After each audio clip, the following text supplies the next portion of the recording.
Hi, welcome back guys. Finally, na-display ko na guys yung mga bagong batch ng mga laruan ng mga pinamili ko. So, eto na sila guys.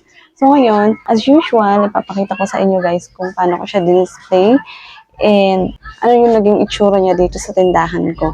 So, glad guys dahil napagkasya ko sila. Pero hindi lahat guys ha. May mga stocks pa ako na kumuha lang ako ng tig-ilan. Tapos, i-display ko dito. Hindi talaga siya kasya, guys. Kung lahat ng iyon na hinol ko, ay i-display ko lahat dito. Pero, lahat ng klase na meron ako doon, na pinili ko, nitong huling mga pamili ko, meron ako dito, guys. So, ayun, sisimulan ko dito, guys, kung ano yung mga nilagay ko sa area na to. So, dito sa area, sisimulan ko dito sa taas, guys. Bali, itong mga water gun ko, dito ko siya nilagay. 2, 4, 6, 8, and 12. So, di ba guys, yung binili kong water guns is 20 pieces. 12 pieces lang yung nailagay ko dito. So, yung the rest, kinip ko na muna. Parang stocks na lang yun. Tapos, syempre, pag paubos na to, tsaka ko siya re-refillan. Ganun naman lagi guys yung ginagawa ko. So, ito para lang magkaroon kayo ng idea kung ano yung magandang display na gawin natin sa tindahan natin para mas puno, mas marami siya tingnan, di ba guys? Tapos yung mga jumping rope guys, dito ko siya nilagay dito sa area na to, dito din sa taas. So, ganun pa din, 12 pieces. And kasi siya kasi 12 pieces yung binili ko. So, kasi talaga siya. Kasi guys, yung sabitan ko is, may slot siya na 12, slot. So, pang isang dosena talaga yung kasya sa mga sabitan ko. And then next guys, itong ating, play money na may food toys, dito ko naman siya nilagay. So, since anim lang ang binili ko nito guys, so ayan, pinagkasya ko na lahat. Inubos ko na i-display. Then, ayun guys, mamaya ko na yung kasi medyo malayo pa sa cam. Dito tayo guys sa baba na side. So, ayun na guys, so sa area nito, ito guys, ang dati ko pang mga yoyo. Pero ito na lang naman lahat guys. So, pinapaubos ko lang. Doon yung dati sa taas, syempre, iba na yung dinisplay ko doon, kaya binaba ko na siya guys. Isingit ko na siya dito sa side. And then, itong mga tattoo stickers ko guys, ayan.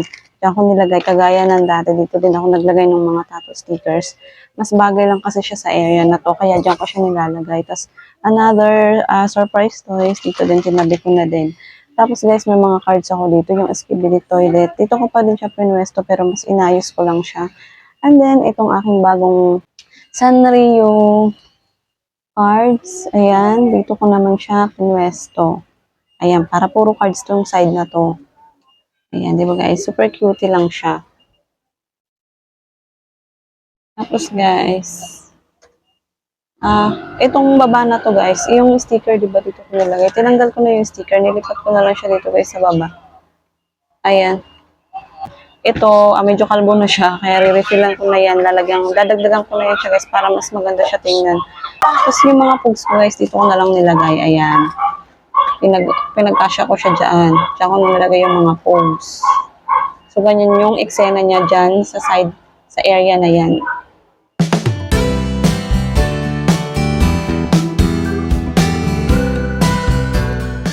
And then guys, dito naman sa area na to, dyan ko nilagay yung mga airplanes ko. So, nilatag ko silang lahat dyan guys. Mas maganda siya tingnan, di ba? Ayan parang 6 lang yan guys, pero napakarami niya tingnan. Pero per set yan. Nakakalain ng mga bata, retail ko yan binibenta. Pero hindi, yan. Per set yan kasi tigli isang set yan siya. Hindi nga lang kita guys yung mga parts niya sa ilalim. Yung iba pa niyang parts sa baba kasi yan natatakot siya ng Pero okay lang, maganda pa rin siya tingnan para sa akin. The reason why dyan ko siya nilagay, yung mga ganyang klaseng toys kasi yan yung mga toys na kumbaga hindi siya guys pang araw-araw na nabibili. So, alam niyo naman, pag nandiyan sa taas, medyo pahirapan ng pagkuha natin, yung pagsungkit pagkuha, kailangan pang tutungtungin pa yan. So, diyan ko siya naisipang ilagay. So, ganun guys, ang technique lang kapag alam natin, hindi naman siya madalas mabili, depende, pag yung mga nagpapakyaw talaga, ay diyan na natin sila ipresto sa mga area na medyo mahirap abutin.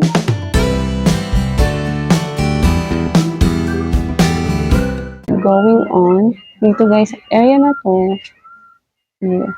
ayun guys, definitely mga slime yung nilagay. So, dito talaga lagayin talaga ito ng mga slime. So, Ayan, nilagay ko na siya guys. Dinisplay ko na yung aking mga slime dyan.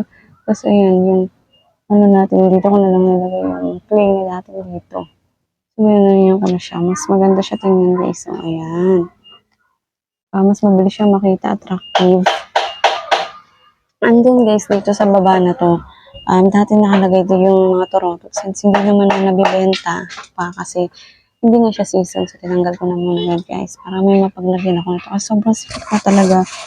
Wala na akong mapaglagyan. Kaya inilagay ko na siya dyan guys. Ayan. So, 6 lang to guys. Ayan. 5 na lang pala. Kasi yung isa ay binili na kinuha na ng aking little girl. Binili na kay daddy. So, dyan nalagay ko na lang dyan. So, ayan. Sakto lang din ang 5 peraso. Tapos, ayan. Ganun pa din guys yung ayos dito. Tapos, ayan, kung mapapansin nyo yung bracelet ko, guys, parang nakalbo siya. Inilipat ko lahat dito, guys. Kasi yung mga bago kong gawa ay para yung dito sa slot na to. So, hindi pa ako kasi tapos. Kaya, makanti lang muna yun dyan.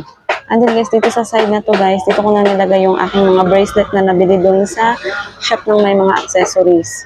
So, ayan dyan yung bracelet. Tapos, itong mga earrings. Ayan, nabentahan na ako nito, guys, itong magnet earrings. Ayan, nabentahan na tayo dyan ng isang pair. Ayan, tapos, dito ko na nilagay guys. Dito naman tayo sa mga pagkain. Dito ko siya nilagay guys, ito. Kasi wala na akong mapagsiksikan talaga niyan. So, gumawa na lang ako guys ng paraan kung paano ko sila mapagkakasya. So, ginanyan ko na lang. Diyan ko na lang, 4 lang muna guys, para lang may display na makita. Ito muna guys yung stock. Ayan, dyan lang muna yan. Ikikip ko yun siya guys. At re-refillan ko na lang ito kapag nabili na. Tapos, ito guys, nakabox to siya. Ito yung bago ko, isa sa mga bagong candy. Nakabox to siya, tinapan ko na yung box na karton. At syempre, mas maganda siya naka-container. Ito guys, ang sabon ko, wala nang space. Diyan na lang muna yan, kita pa din naman siya. Tapos, yung dito, ganun pa din naman guys. Mga gamis. And, ayan pa din sila guys. Hindi ko pa na-refillan yan, mga nagpupukpok. Hindi ko pa nare-refillan yung iba yan dyan. Parang mga wala pang laman yung iba. Mga wala nang laman. Re-refillan ko pa yan. And then yung, nag-iisang lollipop lang pala guys, ang nabili ko. Ako pa naman gusto kong sana mga lollipop. So dito guys, itong aking 50 pieces na lollipop na nag-blow yung stick niya. Diyan ko siya pinuesto guys. Tapos dito sa baba, dito na yung mga bago guys. Ayan. Ayan, dyan ko na sila pinag-alagay. Ito yung dati ko pa to. Pinatong ko dito guys yung spray. So yan lang kasi yung spray guys na medyo natipuhan ko dun eh. Tapos ito, ayan, ako siya nilagay. Ayan. Ito nga palang body guys. Dahil sobrang init, napupunaw siya. So ang ginawa ko, box lang guys yung display ko. Tapos naka-ref guys yung mga laman nito. So at least alam nila na may body pa din. Tapos pag may bibili ko, kuha na lang ako dun sa ref. Tapos, ito nga pala guys, itong mga papermint na to, nilabas ko yung mga laman yan. Pero nilagay ko pa din yung box din guys para lang mas magmukhang punutin lang yung aking mga layered. Yung bawat layered ng rack. So, ito guys, naglagay ako dito para mabilis lang paghuhugot. At saka, para kitang-kita talaga nila guys yung laman ng papermint. Ang ganda kasi ng packaging guys, ang cute. Kaya, dinisplay ko na siya dyan. Ayan. So, ang balak ko sana guys, ikikip ko tong mga box niya na may laman. Doon lang muna sa likod. Pero, since maganda talaga din yung packaging niya, yung box, yun nga, inilagay ko nandiyan para puno siya tingnan.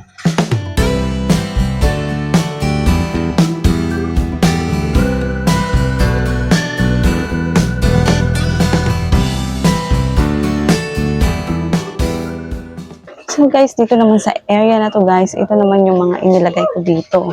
Ito mga makeups guys, dito ko siya sinabit. Ayan, nilagay ko siya sa mga sabitan.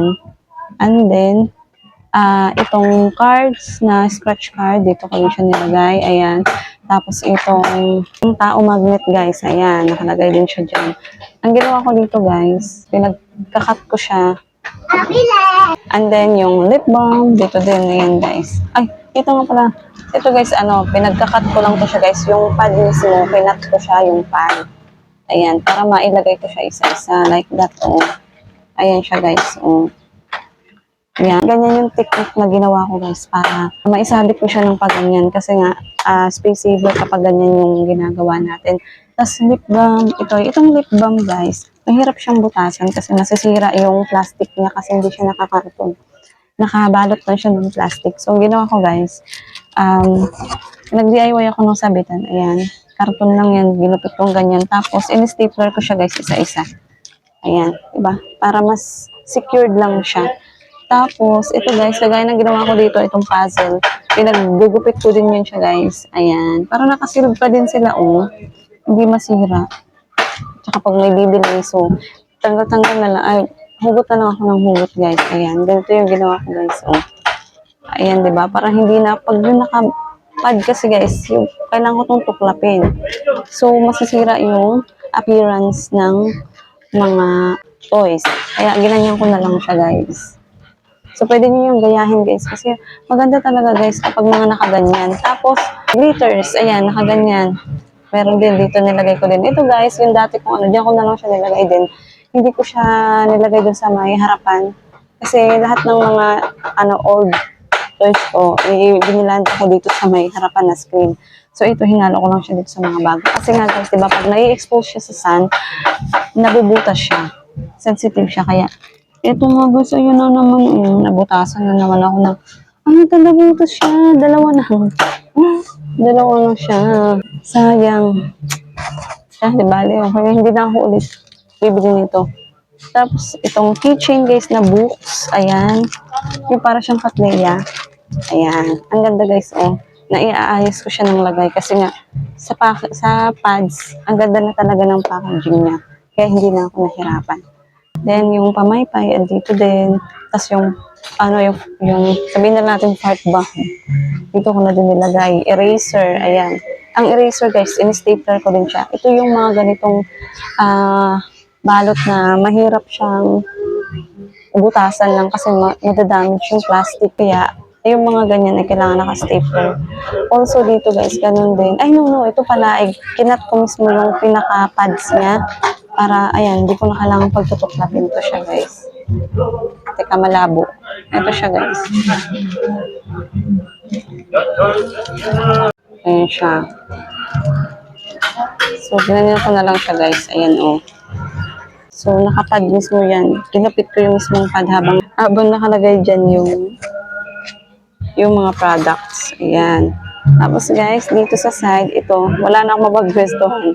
Yung natira ko pang bola, dito na lang yan. Tapos ito, siniksik ko na lang to dito guys. Ayan, yung natira pa sa akin. So, dyan ko na lang siya siniksik guys. Tapos, ano yung stamp? Ayan. Hindi ko na siya guys tinanggal sa nakapads na lang siya kasi ilan lang naman yung pads na meron ako. Ito, hindi ko na din siya nilagay kasi may space naman na siya guys.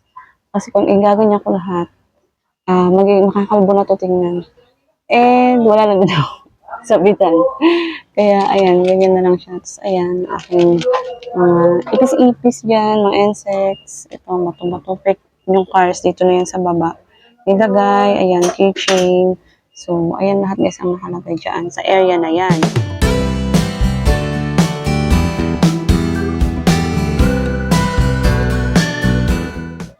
And then guys, pagdating naman dito sa taas, kung saan yung mga accessories ko guys, dito ko nilagay.